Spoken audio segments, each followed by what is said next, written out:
Cape Town is facing an unprecedented socio-ecological crisis. Never before in the history of the modern world has a whole city of this kind threatened to run out of water for its citizens completely.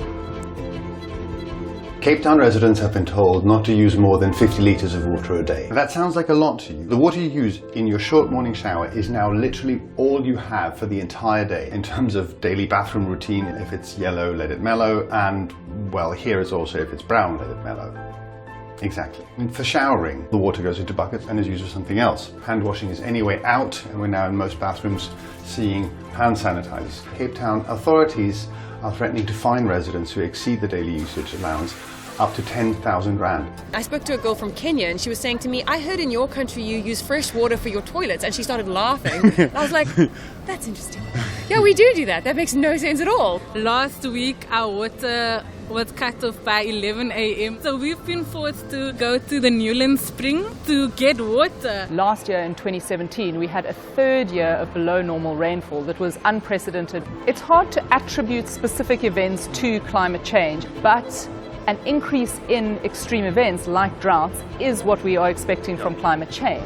A lot of the blame made by politicians is to the public, saying that they're wasteful of resources. For us, it's a shame for a city to say it's a water crisis, because most of us, especially in the black townships, we get a lot of people that must fetch water 15 km away from their houses. We've been living in the day zero for many years, you see. I need water at home desperately because my mom, actually she's on the age where she wets herself.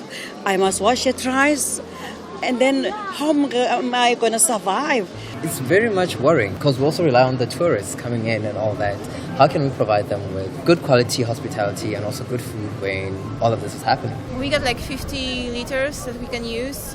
There's per also day, per per capita. day.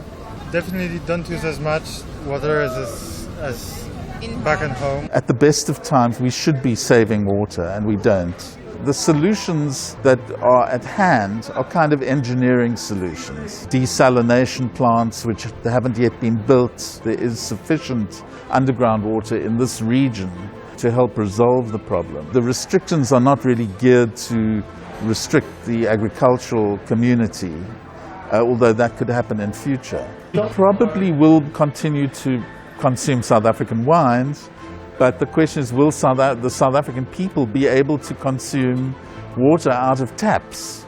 In this case, it's not just the poor who are suffering, it's also the rich who are suffering who will have to change their behavior.